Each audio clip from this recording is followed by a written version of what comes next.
All right, here we go. All Great. right, now we're recording. So thanks, Jameela, for joining us. We want to get right into it. Just a little context. Jay and I have been really endeavoring to interview more women. We just see Mhm, that as part of what we want to do with this podcast when we talk about exploring love.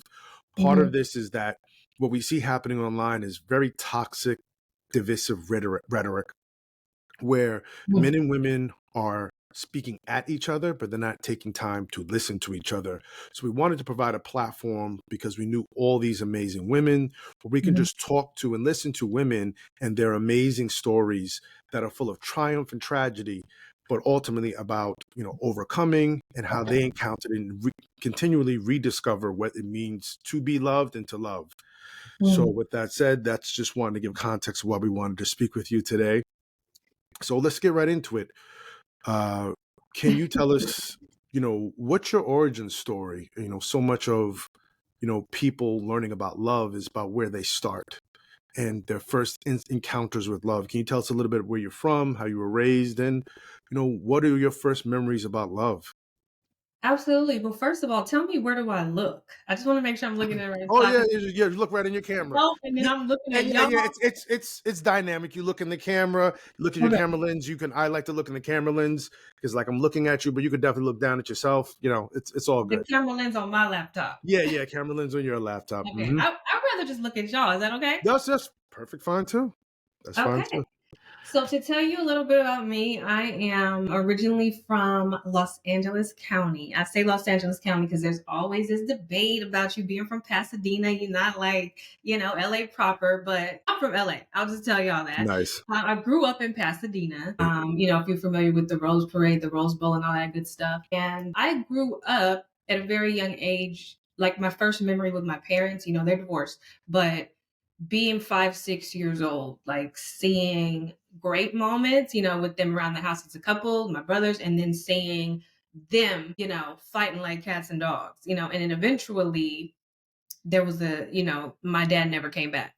So I think that experienced that just at a very young age and like always wondering as a little girl, like, hey, why didn't he come back? I didn't know what was going on. And then there was a period where I just didn't see him for a long period of time. So that started off with very early feelings of why did you leave? Was it me? Was it something I said? You know what I mean? That's what I remember, as a kid was just like my first memories of relationships. So going on to your next question, the first time that I truly remember feeling love, I think I was chasing it after that, because Mm. again, this is where the whole daddy issue starts. It's like you don't have that figure and that love that's in the home anymore. So you're looking for it in other places, looking for it in men that you have no business looking for it in. So I think that a lot of things that I may have thought or wanted to be love initially was not. And it was just like I was just looking for that male to validate me in my life since my father, left at a very young age. I had two older brothers, so that was always like the great male figures, but it was just looking for that, and I was wrong a lot of times, thinking that like certain things were love. Like when I was in ninth grade and my first high school boyfriend, I thought that was, love in my young, little fragile mind. And I was just thinking like, hey, I'm in ninth grade. This guy's a senior, he's like captain of or, whatever on the basketball team, popular, and he wants me, like he wants to be with me. So for me, I was like, that's love because not, I'm like the most bomb ninth grader that there is because I got a senior, I got a popular senior.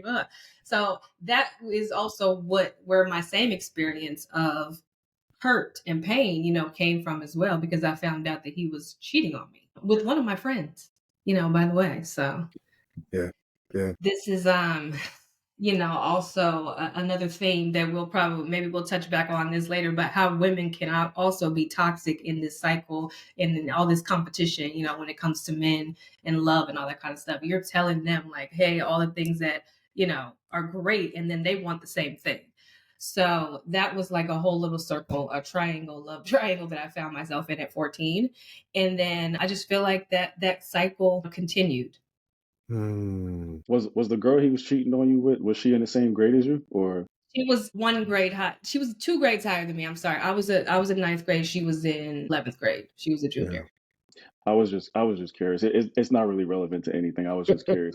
Yeah. No, I But mean, it it was. She actually, was probably doing some things I wasn't doing, at well, that moment. that was part of it. I was also just going to say, I feel like it's interesting how in all of these different ages and stages of life, we can see how the dynamic of high value man, low percentage, and he always has a bevy of options. And then you Yeah. hear from all of the women who are, I guess, kind of chasing that high value man, and that dynamic happens a lot throughout their lives, where I see women who have either wanted the jock Yeah. or the guy who's making six figures or whatever the high value man definition is, and Mhm. they find out that they are one of a few or many or one of however many. So Mm. yeah, same thing to that can apply also today. So no, Yeah, you're very right. Great Yeah. point. So Jamila, I mean, what I loved that you just said about your story was just about, talking about this concept of cycles Hmm. that, we encounter a lot of pain that becomes fundamental to our story, our development around this concept called love and this feeling Hmm. and emotion called love. And then we enter into a cycle. Sometimes the cycle's a little bit more prevalent to us. Sometimes it's not really teased out or exposed until we get older. Some of us need, like myself, to go into a clinical environment with a therapist to really have that cycle drawn out of us, surfaced, and really, almost speedballed in our face until we can really understand what we've been doing and understanding some of the motivations of why we've been doing it. You know, Yeah. can you just continue your story a little bit? Tell us what happens after high school, going into early adulthood. What's happening with this cycle and with love? So going into early adulthood was in college. I think that at that point, I did have actually before high school, I did have like another kind of toxic relationship that kind of entered into my life. Again, it was somebody who was older than me, who didn't go to my school. So it's like, oh, you think you're like cool, like, hey, I'm dating the older guy that's out of, not in high school. He has a car, Yeah. and all this kind of stuff. And he ended up actually going to prom with a girl that was at my school that was not me. Mm, And so I went to prom, with somebody else though who I felt like was a stunner still because he went to a different school. Like he went yeah. to like the high school. I'm from Pasadena. So anybody listening who knows anything about Pasadena, Muir High School, also for athletics and sports was like really like the it schools like Muir PHS. I went to Blair. So I had a guy, who was, popular, fine. All the girls wanted, the pretty boy back in the day, the light Yeah. skin, El DeBarge looking guy. So I went prom Elder with him. Bard. So I was like, well, I still won, Yeah. because I still have a great date on my arm and you're over here with her. And it was just so funny because we acted like we didn't really know each other. And I was just, have my nose kind of up in the air the whole time. But that was super toxic. It's like, how are you going to be in a whole relationship with somebody? And then they're going to prom with somebody else, and then you're going, you know what I mean? It was just Hmm. Hmm. it was foolish. Yeah. But Yeah. it was fun, at the time, and a lot of people at the school were talking about it as well. So after that, I was looking for the wrong things. Like, your standards change when you're a grown woman as opposed to a teenage girl. The only qualifications that a man really needs to have is to be cute, and to be popular. It's like he's the one. And I think I had a series of that going on in high school where it was like I was getting all of these men that I thought that I would never, like be able to get. Like pretty much every man or I'm sorry, they were not men, boys. Every boy that I set my sights on in high school, like seeing them like, oh my God, he's so fine. He's got the green eyes and the curly hair and he's popular, he's Hmm. older, Hmm. he's a senior. I would eventually attract them. I would get them and then find out also that it's like really not that crack, like what it's cracked up to be once I start engaging with them. I'm like, but he ain't Yeah. talking about nothing. Yeah. It's Yeah. like the conversation was whack. And then after I got these guys, a lot of times I would end up being bored. Like, okay, got you, I could have you. And then move on to the next. But I think that was more of me also, even at that young age, realizing while I'm exploring dating options that I do, in addition to looks, I need to be intellectually stimulated, even at that young age, because Yeah. you're fine, but you're boring. And that's Mm, one thing to this day. I don't like boring men. I don't like men who can't carry on a conversation. Who just, really for lack of a better, like I said, we say in the I streets, we ain't candy. talking about nothing, right? That's what we say. But Yeah, I yeah, like people that just have conversation, who can talk about a variety of different topics, people who are spiritually tapped in. Like all of that stuff is like very important to me, like now. And I think at that age, just like looking back, there was like, little signs of that, little clues to that, that I knew, even then, that wasn't like looks and things like that, where it's not going to be enough to hold my attention. yeah, yeah. It seems like you were very aware, or at least dealing with the kind of budding sense of self and self awareness that a Yeah. lot of us sometimes find when we're older. You seem to have been tapped in a little bit, younger, a little bit earlier than the rest of us, Yeah. and being able to kind of start to see, I'm getting what I want, but I'm not happy with what I want. And I need to get to the Yeah. heart of what's that really all about. Obviously, for a lot of Yeah. us, tied into pain. Let's talk about adulthood. Mhm. You're out in the world, you're a go-getter woman, excuse me. What does love, dating, mating look like for you once you into full adulthood? Let's talk about your your mid-20s, your 30s. What does it mean to be in love? What does it mean to mate? What does it mean to date? What's happening at that point in your life?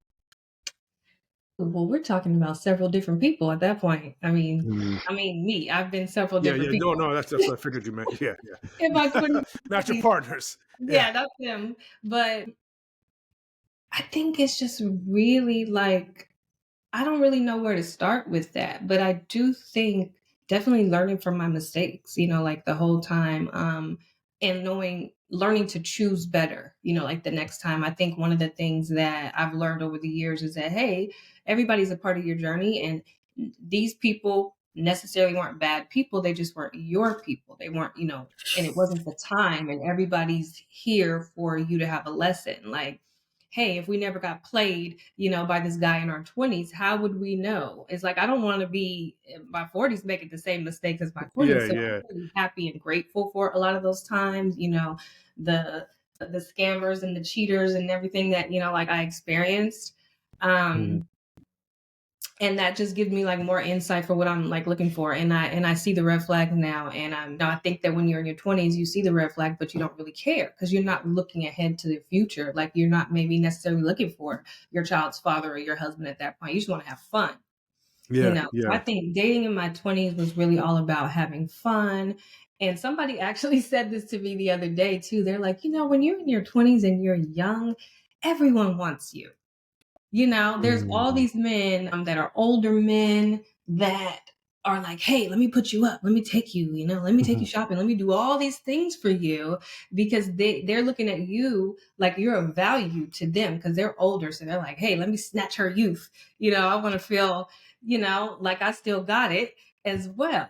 So I was experiencing that, like in my 20s, maybe like a little bit into my 30s. And then like, now present day, I honestly feel that the older I get, the younger the men are that are approaching me. So Mm. it was, yeah, I feel like it's kind of backwards now. When I was in my, 20s and 30s, it was all older men that I was attracting. Like 19 years old, I remember this 44-year-old guy at the club was like, trying to holler. And I'm looking back, I'm like, that's disgusting. Like, I mean, I was mature, but I'm just like, what could you possibly have to talk to about it with a 19-year-old? Well, he's trying to talk He about didn't something. want to talk. I'm He so I'm didn't sure want he's to trying to talk. talk about something, all right. He didn't want to talk. Yeah, there you go. Well, So, I loved your term, trying to snatch my youth. I mean, yes. because as you age, you start to find ways to get that second chance with your youth, especially if you kind of wasted it in your 20s, or you were busy in your 20s, working hard, work as an Yeah. investment banker, staying up late, getting up early, entrepreneur, just, then you get to your 40s and like, nah, I kind of want to redo where I can be healthy actually and enjoy some of the Mhm. proceeds that I've earned. So yeah, I get the whole concept, snatching your youth. So you may Yeah. do that with a relationship, a younger person, where you try to relive your youth. So I love that concept, snatching your Mhm. youth. I'm not trying to do that now, though. I'm just telling you No, the no, no, no. Yeah, no. I mean, but I think 40-year-old, it's something they a want lot of you. people do. Yeah, men and women do it. I think it's just a way to, when you're in your 40s and maybe, a lot of us now are dealing with a lot of interesting stats around younger people getting colon cancer and, younger more than ever. So, I mean, this idea of trying to recapture your youth has become such a prevalent topic, even among the millennials and Xennials and some of the Gen Xers. So that's why I said, I just think that topic or that phrase is very relevant, to say the least. Let's fast forward. What is your current dating status? Where are you at now with love and dating and Mhm. mating? What does it mean to you now in this current iteration of Jameela? Oh man. Now, I mean, if I was listening to all of the media and, Kevin Samuels and, just all of the passport bros, I would probably feel like, not very marketable in the dating. And like you said, men and women are talking towards each other now. So I think that you have to be very secure and self-aware in yourself, because if you do look on YouTube or any of these conversations, they will tell you Black women are at the bottom of the totem pole when it comes to dating. Go to Dominican Republic, find a wife or find a foreigner or find someone who's not Black. I am also a single mother. So Okay. that's another thing that I see online all the time. Don't date single mothers. Stay away from single mothers. I'm living my life like that. Like, I don't care what they say, but just to answer your question. So Yeah. I'm a single mother. I'm dating. I'm having a great time, like doing that. Um, you still are going to get the guys that come really at you sideways and that are very insecure, that are just all over the place. Like, I was dating a guy recently, and he's recently divorced after a year, which I feel like he probably doesn't have any business dating anybody. But he asked me, so if we were to be together, would you share your location with me? Meaning what? Meaning share? What do you mean by share your Like, location? on Like an on on on a basis, phone or on share Oh, device. okay. Yeah. so that he could see where I'm at. And I was like, Got it. I'm sorry, no one's ever asked me to do that before. I don't think I would have a problem doing that, but why am I doing that? Like, I don't understand. So it's like you meet all these people that are like insecure, meeting people that, want to engage in this 50-50 conversation, which I'm so tired of. I don't even want to talk about it. But for me, the type that I'm attracted to is a provider and a protector type, who has that kind of mentality, who's not going to be focusing on day one, what are we dividing? What are you paying for? And what am I paying for? And things like Hmm. that. So I think I'm very much more tapped in at this age to my feminine and my energy, like, and as a woman. And I don't even realize how important that was before. So Can you say a little bit more about that? What does your feminine self look like? What does this feminine you at this in this stage of your life look like?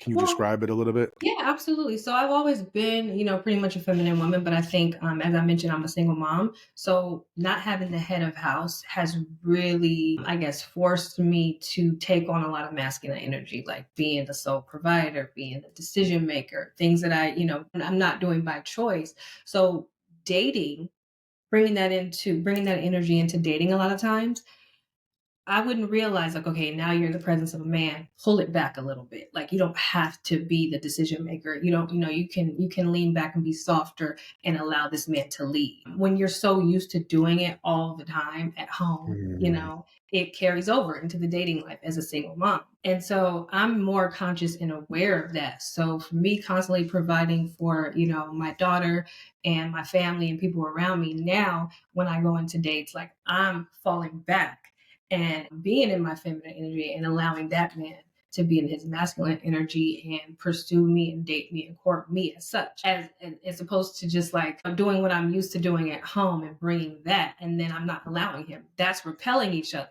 So I realized that also, like, looking back at a lot of dates and also looking at a lot of content online where there's men who was like, man, I tried to just open the door for her and she wouldn't even let me open the door. She told me she could open her own door. Mm. I think there's a lot of women that are just like very masculine for whatever they may not be a single mom, but I'm seeing a lot of women that are now, for whatever that reason is, more masculine.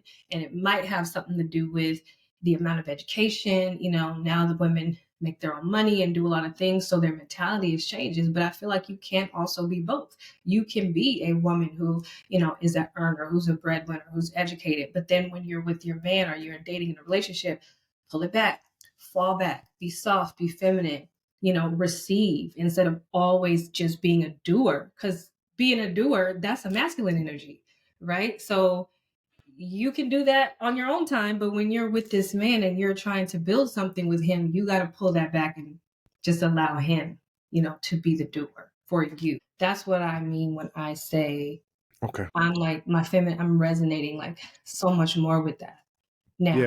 Yeah. So more so men taking the lead or being able to even receive. I think that's very feminine, right? Just Yeah. being able to accept kindness, accept flowers, accept trips, accept opportunities to spend time together, regardless of what it is. Just being able to be present in that moment and allow someone to do something for you that's about connecting and about honoring Yeah. you and honoring the relationship in that moment. Yeah. You mentioned being a single mom in the Passport Bros. We've talked about this in the podcast. We've Mhm. talked a little bit about Kevin Samuels because when we first started the podcast, he passed away around the Oh, time that we had launched our podcast. sad. Yeah. Very Can you sad. Miss that guy. um can you talk a little bit about I can't tell if that was sarcasm, James. no, No, no, that's no. genuine. It's very Yeah, genuine. It's yeah. very Me, genuine. He me and spit him, a lot of gems. He spit a yeah, lot of yeah. gems. He Me and did. him have had some interesting conversations because we some things me and Jay see eye to eye on Kevin Samuels, some things we don't, but that's what makes this podcast great. Yeah. And you don't sometimes get enough to hear some of the tensions in that with us, but I think that's what makes a lot of our POV about this podcast so resonant for Mhm. us. Let's talk a little bit about the single mom thing and not dating single moms. Yeah. Number one, in your opinion, where do you think it's coming from? And that you don't have to dwell too much on that because that's, I think, the most focal point. But going a step further, I'd like to hear about what you're experiencing internally, emotionally, when you're hearing these comments about, and there's a lot of them, and they cross the gamut from Yeah. just simple, hey, I'm trying to protect you as a guy. You're going to get with this woman. She's going to have a kid. Depending what the situation is, it could be very volatile. If these people aren't emotionally mature, if the previous partner is there and they're not emotionally mature, it just leads to a lot of havoc. You have that on one side. Then on the other side, you have a lot of just heavy rhetoric that's like, no, they're not good. You're wasting your time. These women are used and abused. Don't buy a used car when you have money for a new car type of mentality. Can you tell me a little bit about why, like I said, you don't have to dwell on it, why you think this is happening, but B, more importantly, what are you thinking about and experiencing as a single mom dating when you're hearing this type of rhetoric online, or I'm sure when you go on dates sometimes and courting men, or them courting you? Well, I honestly don't have that issue. I can probably count on one hand the time that I encountered a man who said who mentioned not wanting to date someone with children. What I have had though is the men that will say, "Well, I don't usually date, women with kids, but I'll date you because you're hot, or because you're Mm, this or you're that." And I'm like, please don't do me any favors. Just because I feel like everyone should date what their preference is and don't make any exceptions because all that's going to lead to is resentment down the line. So I'm like, if that's your mentality, if that's your preference, then I think you should stay with that. yeah. Stay with, dating women that don't have kids. But I feel that it's a preference just like anybody else has their preference. I mean, before I had any kids, I didn't want to date anyone that had kids. It's just because it's just something that you don't understand. It's something that you may feel like you're not ready for it. Like, hey, I'm not ready to be in a constant father figure role, and that's okay. But that just means that you're not for me. That man is just like not the person for me, and it's not the person that I would want to bring into my daughter's life either. It's like it's a complete package. It's the same thing. I don't know why men don't get the same type of flack because there's lots of men who have kids, but they don't ever have a problem. There's never really a problem when the woman is like, I don't want to date you because because you have kids, but I have one, right? But then you have a man that there's always someone willing to date him when he has 9, 10, Nick Cannon future like status. There's always going to be a woman who will take a man with as many kids, but for some reason, oh, you have one child. It's a man. I think Mhm. it has to do a lot with ego, wanting to be first always. Mm, Like they know, like if you have a child, they're not going to be like your first priority. But I actually think it's a silly concept at the end of the day because no one dated single moms. Half of the blended families that are out here would not exist. yeah. My family wouldn't even exist because my mom had 2 kids when she met my dad. And I know a lot of friends out there. Everybody I know has kids from previous marriages or whatever. Yeah. So I'm like, Yeah. well, how do you think that a lot of these families are, supposed to come into existence if no one dates anyone that has kids? But again, people are entitled to their preferences, right? But my preference is, if that's your preference, then I'm cool. Like, I'm cool on you. I need someone who is open-minded and who, is a fan of everything that I'm bringing. Yeah. Well, I you know love. the dynamic. I'm Mhm. sorry. Let me just address this. You know the dynamic is different between men and women. So like we have talked about in this podcast before, the concept of social proof. A lot of women will date a man with multiple kids because in their mind it's like, oh well, if multiple women were okay sleeping with this man and procreating with him, that's fine. Dudes don't think like that. So just the dynamic is different in that conversation sometimes. Mm. They think like it's I don't know, leftovers, spoiled goods or something like that. Like, hey, well, he didn't marry you, so why should I? Or something like that. Is that what you mean? That some dudes definitely feel like that because, like you Mhm. said, they want to be the first, and they want to feel like I don't know any man who has a proactive desire to care for another man's children. They will do it because they love the woman, but I don't know any man who has a proactive desire to do that. No, I understand. It also depends on how the mother carries the relationship with the child, and that relationship between that child. Like, I think I was looking at something online where a man said that he was dating a woman with the child. They had been together for 2 years, dating her since she was very young. And he went to discipline the child one day in the store, and she yelled out at him and said, "Don't spank him. You're not his father." And it's just like, Yeah. I feel like, yeah, the moms that are doing things like that, I do feel like that's wrong, because you're not saying that he's not his father. The countless hours that you guys are spending together as a family, when he's, babysitting him, looking after him, nurturing him, pouring into him as a father figure, you're not saying, no, don't buy him that outfit because you're not his father. You know what I'm saying? Right? Put that So, PS5 back on the shelf. You're right. not saying none of that. Because I just feel like it's like these moms and the mentality of the some of the single moms that these people are referring to. Like, I get it. Like, I'm like, yeah, that I probably wouldn't date you either. So I Mm. just think that women have a lot of work to do when it comes to, looking for a partner. Like, are you really ready to date? Like, maybe if your child is 2 or 4, maybe you're not ready to date. If you're not comfortable with a man, disciplining your child at that age or something like that. So I think that women could do a better job of preparing themselves if they're going to be a mom that's dating, doing the work So on themselves to just know what they want to allow, where the boundaries are. so let me ask you this: if you were to meet a man and see a future with him, you would want him to be fully integrated into you and your child's life. There's no, like, obviously you would set the boundaries over time. You might be able to come down on him, like, while she's at, this age of 10 or 11 or whatever age she is, I don't want you to discipline her like this. But when she gets older, you could say, or you could do blah, blah, blah. But you want him to be fully integrated. Do I want him to be Yeah. fully interested? And your life and your daughter's life. Because some people are like, I you're with me. Like you said, I'm Yeah. still take my child is separate. I'm still taking care of them over here, but you're with me. So you're saying you want a man that wants to be with you and A your daughter. family It's a man as package opposed deal. to just a boyfriend, or It's a significant package other. deal. Yeah. Well, eventually, yeah, because I do want to be married. Not everyone Okay. wants to be married and have that family that they're trying to build together. I don't No one meets my daughter until we get to a point of being serious anyway. So there's only been one ex that I had that ever, like, introduced her to.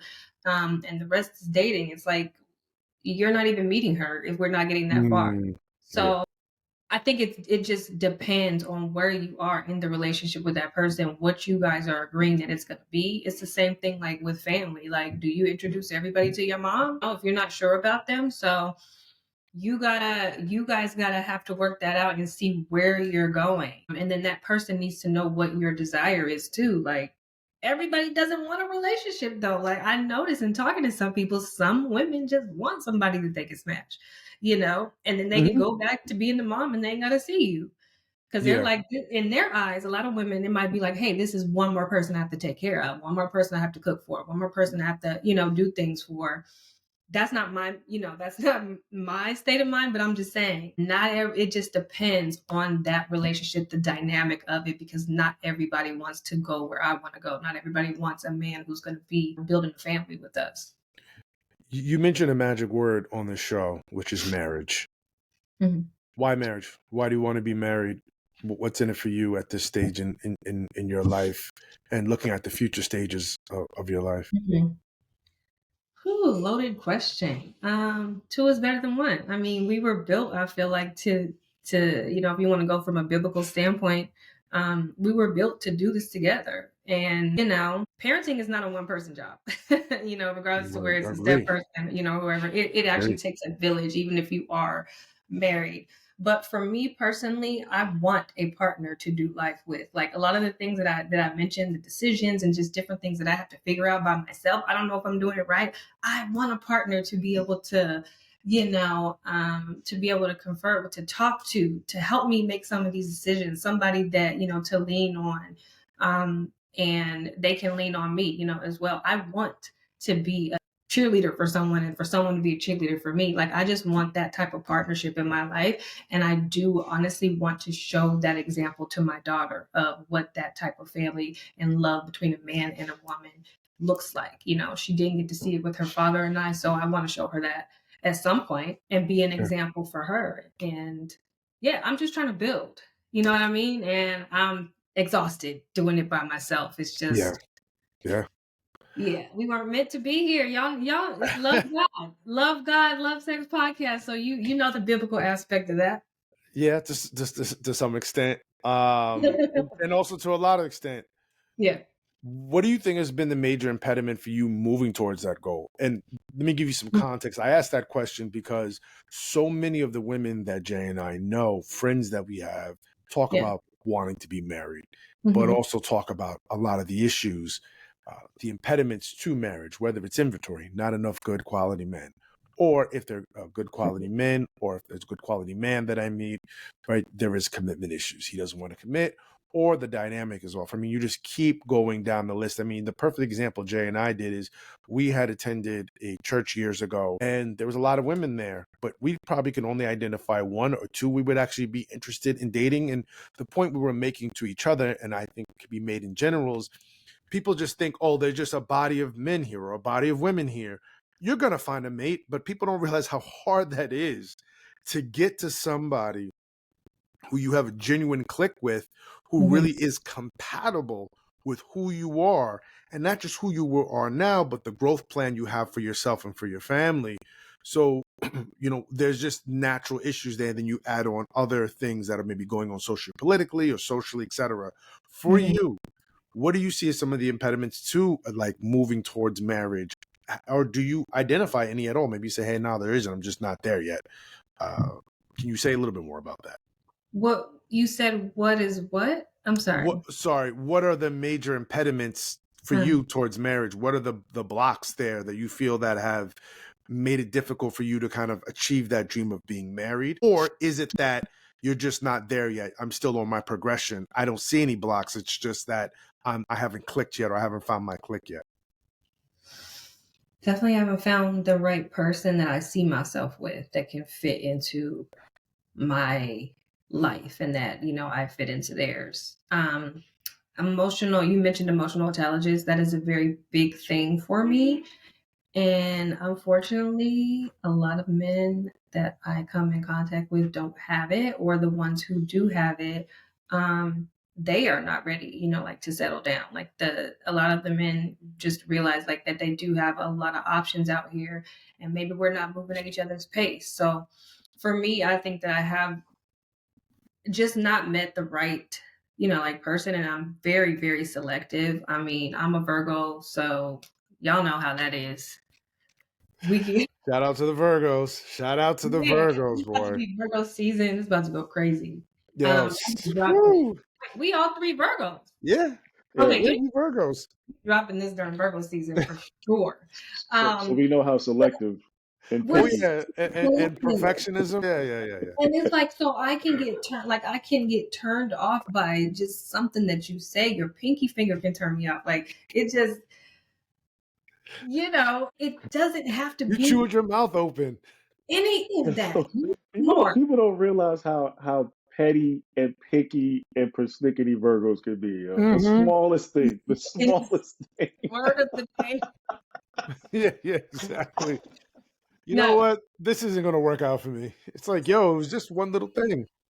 So, oh, you coughing like that? Oh, I'm out of here. I'm out of here. Exactly. You sneeze like that? No, I can't do this. Yeah. I can't do this. You drink water like, "Ah, okay. You know what? This isn't This is my stop. Acme." Let me get off here. Exactly. I'm out Bing of here. bing, Uncle Charlie. It's middle of the night. That's fine. I'll walk. I can't tell you how many times I have said that sentence. You know what? I don't think this is gonna work. Or, I'm just sorry. I'm really not the woman for you. Like I have said that, like just like multiple times. And then I think that we want the full package, like of any Virgo that, like I know you can't just be good looking. You can't just be good in bed. Like we want the whole package. We Hmm. want somebody who is funny. We want somebody who's comfortable with laughter, noise, but also silence. I think it's Check, just check. I don't know. I don't like looking down at the top of a man's head. Is that keeping me single? Is that I don't understand it, but it's just something that I know that I don't like, and I don't see myself doing that for like the next 20, like years or something. I don't That's really fair. know. I have some good candidates, like now, like I said, I'm having fun dating, and I feel like, I'm close. Enough. No, I really don't have an answer for you there, That's other fine. outside of I just have not found the right person. Like it has to be a fit. And then when you sometimes find that fit, they may live across the country or, Mm, it may be the distance, it could be anything. Like, hey, they think they're ready to jump all in. Like I said, recently dealing with somebody who's recently divorced. It's like, you ain't ready. Like you Yeah. still dealing with that. You still got baggage. Like I have to think about just long term, like what's going to be better for me. And there has to be able to be space for me there. Like, how it's like, okay, this person is great, but I don't necessarily feel like you're creating the space for me in your life. Or vice versa. Like I gotta want to create space for you there. And you Yeah. gotta allow me to do that, you Mm, know? yeah. well, let me. Can I jump in here? Because you talked about earlier good Mhm. looks being on your list of requirements when you were younger. What's the list looking like now for It's you? still Like requirement. I mean, I know, but what else is on the requirement list for you now when you think about what you would want in a long-term partner? Like, obviously, you said looks, being good in bed. What other thing? Like being ambitious? Is that something you like? definitely being ambitious. And this is gonna sound crazy, but I don't it's bigger than what it is, but you can't eat fast food. Like I think I've outgrown people who if you eat at McDonald's, that's not attractive. Like you still eating at McDonald's? It's not, it's just like, because we are at the age that we're at now, it's like we've evolved. It's like I need somebody who's also going to be around. So I need fitness to be at the top of your list, to be taking care of yourself, because I work out too. And when I'm working out, what you doing? You know what I mean? Like I want somebody who I can go to the gym with. And it's also like when you are them thinking of them as the head of the house, what are you feeding us? Like, are you bringing us McDonald's too? Or, you know what I'm saying? Like, let's be healthy. Let's be around together. So I'm saying that as a small thing, but just saying that, pointing to the fact that your mindset needs to be a fit for a mind to be conscious, to be spiritually tapped in, to want to be fit, not just to look good, but to be healthy. Mhm, Um, mhm. so that's very, very important for me. And yes, definitely somebody who is ambitious that I can collaborate with. Someone who has a sense of humor, someone who likes to travel, is really a big thing for me as well, and who likes to learn new things. Because I just know that and I'm sure you guys might be able to attest to this too. Like if you get with someone who just is not as broad of a thinker as you, and you say something or suggest something to them, and they act like, "Oh, you're so bougie for wanting to do that." You know what I mean? Or so just hey, be a broad thinker. Like learn how to live outside of your bubble, or want to. If you're not doing that now, at least be curious and explore. Curious people. I think that's basically what I'm trying to say. Someone who's curious, someone who reads. Like believe it or not, I've talked to grown men who's like, "Damn, I can't remember the last book I read," and you're Yeah, just yeah, yeah. like, "Okay." So I have a question back to you in regards to Mhm. lists, because one of the things when I speak to men or to women is we often talk about what we want. Hmm. Can you talk about what you're willing to give towards this goal, Yeah. this ideal partner, this marriage? Who are Uh, you willing to be? What are you willing to give? yeah, In for other sure. words, what do you bring to the table? In other words, Oh no, I mean I don't personally like that question because I feel like it's Mhm. overused and hackneyed and overdone. I think when we talk about who do you want to be, we ultimately talk about growth because we're Yeah, all growing, either absolutely. growing into the grave or growing into higher heights and deeper depths, as the old church folks used to say. So just, for you, who are you willing to become and what are you willing to give in order to make your dream work, to make this dynamic work, to support this person you want to be with? And see, I think that's the thing, though. I feel like I also need to be with somebody who I could be myself around, and I think that the other person needs to be able to be their self around me as well. So I think that that's very important. I kind of left that out. Um, we were joking about like the fitness stuff or whatever, but I definitely think that you've got to accept the person, like realize that there's potential, but accept them for who they are now, that's right sitting in front of you. But if they have the mindset that I am looking for, the one that I describe, and if we both have a growth mindset, that when we are evolving and growing, we can evolve and grow together, Mhm. if that makes any sense. So it's kind of like, that's why people outgrow relationships all the time, because that person didn't have a growth mindset. This person is, wanting to elevate, and you kind of comfortable and staying right here. So with my partner, as I'm growing and elevating, and as they're growing and elevating, I need to know we can do that together, no matter what it is, whether it's financial and, endeavors, whether it's moving across the country, making some type of risky investment, like whatever. I need somebody who just has a growth mindset and who's willing to do things, and want to continuously advance and grow in life. Like that's like super important. And not just be happy and be comfortable living in the bubble. Mhm. Mhm. If it's Uh, a bubble. yeah, yeah, yeah. So for you then, what does it mean as far as like your contribution? What are you saying like, hey, this is who I want to be for you. Yeah. This is what I'm working on myself, because we're all working on things and we Yeah, should be at least. totally. What do you feel like you're working on as far as reaching this dream and your own maturation process? Well, I am a really good listener. I've been told that in all of my relationships, or even just friendships, like, or people would tell me, like, hey, I feel really comfortable talking to you. I feel like I could tell you anything. So I Mm, want to be the first person, that this person calls with good news, or bad news or whatever it is, and just be always listening. I'm a nurturer just by nature. So, that's definitely something that I think would be infused into my relationships. I have a very, very strong sex drive, especially like if I'm into you.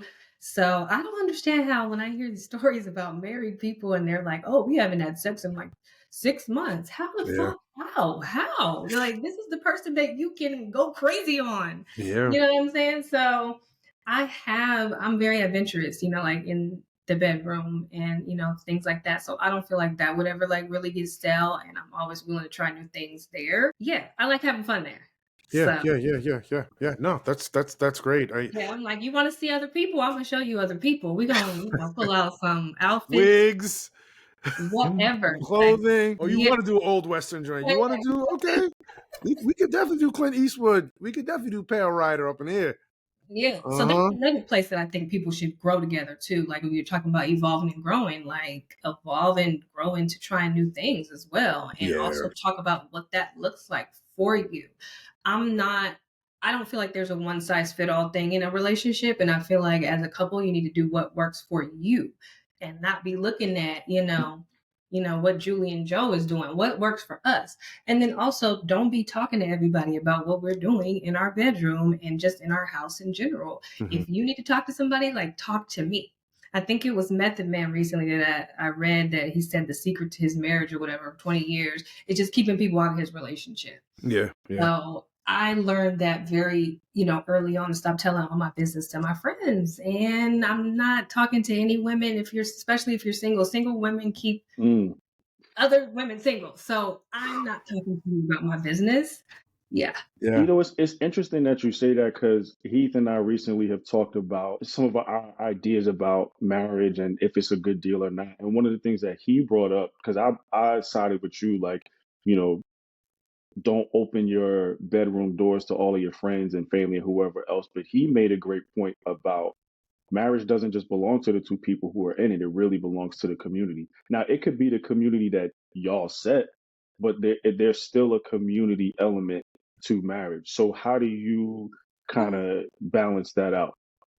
Well, if you're happily married, or if you are a person who roots for love, like me, I root for black love. I root for love all the time. So you meet some people who, the person that's bitter and divorced and is like, like you tell them you're getting married and they're like, nah, don't do it, you know. So I'm not talking to you about my relationship if you're going to be a pessimist, or if you just don't like marriage anyway. So I think you have to again be selective and choose who you're talking to, if they have your best interest at heart, before you go spilling all your business. And then you got to take the advice that they give you, take what's for you and leave the rest on the table. yeah, You can't listen to every single thing that people have, but figure out if it actually works for you and if it's good for your relationship. I do agree with that. Maybe it's like sometimes the situation needs fresh eyes and maybe it's something that you didn't see or a perspective that you didn't think of because it's so close to you. But at the same time, it's just like, yeah, just choose wisely who you're talking to. That's all I can say. And if you need to go seek out a therapist to talk to, that's also a good avenue to take. mm, But I'm definitely just not talking to any more single women about my business. I'm sorry, mm, ladies. mm, Y'all be telling other women to do things you wouldn't even do yourself sometimes. So mm, it's just like crazy. And then your friends are low key hoes too. Like that's one thing I also figured out. A friend of mine told me Mm. he's like, trust me, your friends are hoes. You don't know it, but they're doing a lot of different things and they're not telling you really who they are. So, you know, When it yeah, comes to sex, I would agree. mm. You never know what people are really doing. That's the truth. That's the yeah, no, truth. it's yeah. So you just have to have your circle of your trusted circle of people that you go seek counsel, like from. Yeah, It's the reason why most guys never believe women if they ask their body count or they say multiply it by three because they're never going to tell you, Why do y'all want to know that anyway? Like, what does that do for you? If oh, door's you're open.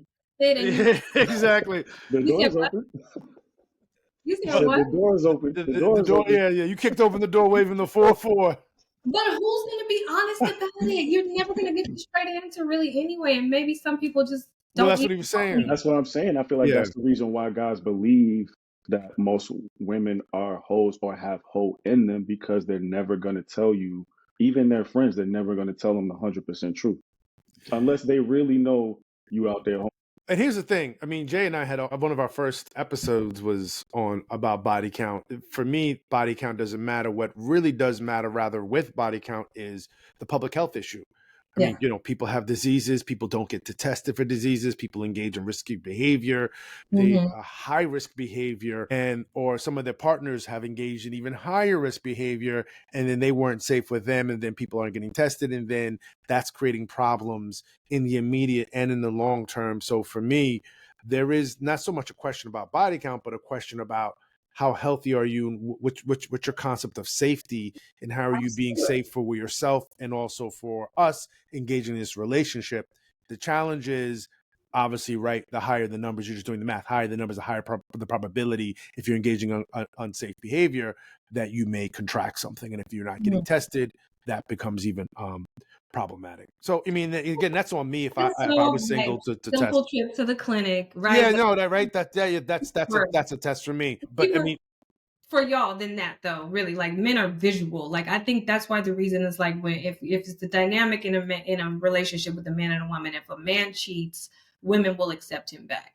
A lot of men, if a woman has cheated, they won't. That relationship is over because a lot of men can't get past. Oh, was he better than me? Was he bigger than me? Like they're seeing it. Y'all are just like, I'm not gonna say you two, but I feel like on a general whole, men are like I not able to handle that. Except in marriage. That's the only circumstance where that's not true. yeah, because At least according to statistics. yeah, I mean, I think that one of the things that Jamie knows I'm big on is Wait. Can we? I just want to time check really quickly. yes, It's 9:30, so I just want to check and see where you are. it's Do you need to 6:30 your time. leave? 6:30. Do you need to leave? Can we finish the conversation? Or Yeah, I got 5 Okay. minutes. Okay, okay, so then I'll just say this: Jay's knows I'm a big fan of market segments. I look at the whole dating experience as a market, and so there's market segments. There are segments of men who will accept women after they cheat. I mean, you're seeing some of these podcasts now. I saw one with a woman who was married to a man who was a pastor, was going to be a pastor, and she cheated, got pregnant by another guy, and he accepted her. Another man who was like, she cheated, and he was like, look, this is a sin, sin against you. And again, another pastor element. And they went to her pastor. The pastor's like, you have to deal with this situation. And these men stay with these women after they confess to them that they cheated. I think there are just segments in the market. And I think that's one of the issues that we have in the dating experience is that people just don't look at it as a market, right? If you were trying to sell Coca-Cola to you and your family or McDonald's to you and your family, I'd be poor. I'd be broke if I was selling Coca-Cola and McDonald's to someone else who doesn't mind fast food or people who consume fast food. I have a gold yacht everyone can get on at the end of the day. So you have to find your right market. And I think people just expect the market to always work for them. And it doesn't work like that. You have to really target who you're focusing on and what you want and who and where you can meet them. there's also a dynamic from the male perspective when it comes to body count about reputation. Like none of us really want to be out here and walk into a room and somebody be like, "Yo, Yes. son, oh, that's your wife." Whew. Let me tell you, Let me pull you tell you, aside. bro. Hey, listen, man. back in the college, or even a few years ago when I met her, when 8 months ago. however long, it's Yeah. just a reputation thing with men. But I mean, no one wants that in general. But at the end of the day, depending on what the what the time frame on that actually was, it's just like we're adults.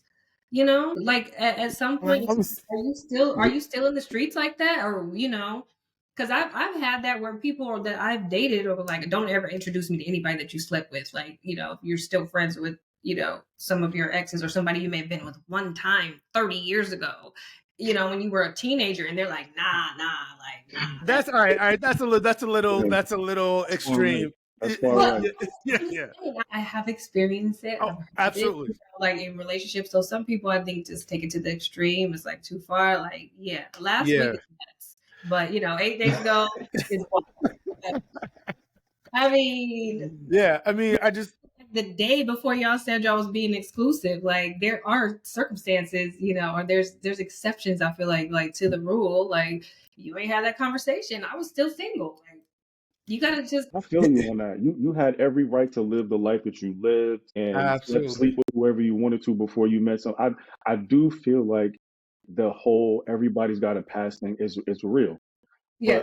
I was just giving you, some of the male perspective on how Yes. we think. No, The yeah, Yeah. and reason why they're so serious about body count is because of their yeah. reputation. They And think it could decrease their reputation or status in the overall societal market. That's and all. also not so much in your community, but in his. It's one Right. thing if I did all this work, this work in Spokane, Washington, but we're moving to DC. Well, then I don't care because we ain't gonna be able to Spokane, but to see your mama and your daddy and them and grandma and them, and then we come in. We're not moving to Spokane anytime soon.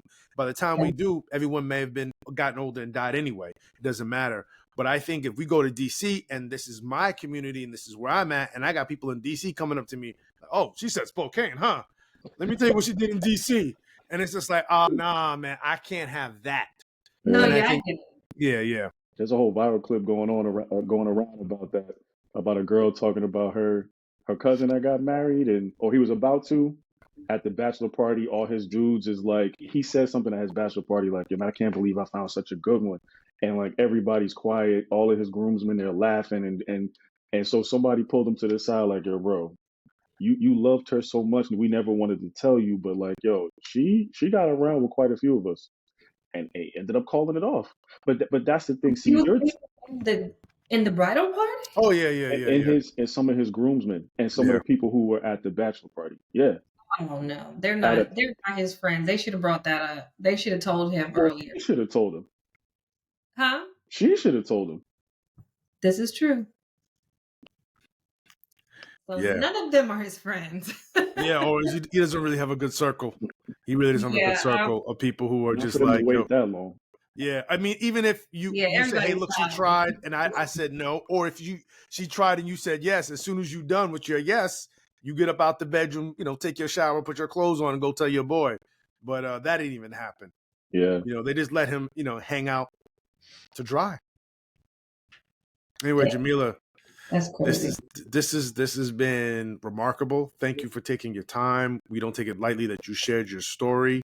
And like I said, everyone's story has pain and triumphs, and it was great to hear yours. Just really appreciate you sharing all of that with us, and all of who you are, and all of who you are desirous of becoming in the very near future. Can't wait to be witness to it. So thank you. No, thank you so much. And thank you guys for listening with, no judgment. Absolutely no Oh judgment. yeah, nah.